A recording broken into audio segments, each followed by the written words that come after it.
শিবরাত্রির দিন আমি চলে গিয়েছিলাম আমার এই বান্ধবীর বাড়িতে বাবার মাথায় জল ঢালতে।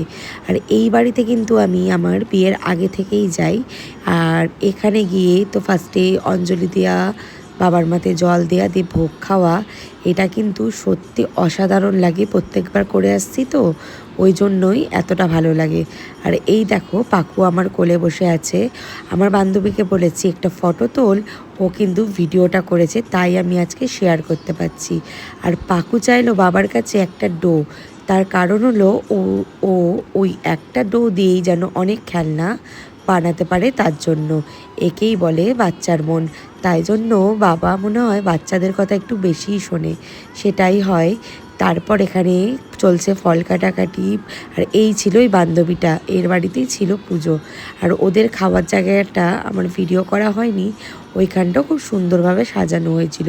পাকু তারপর প্রণাম করে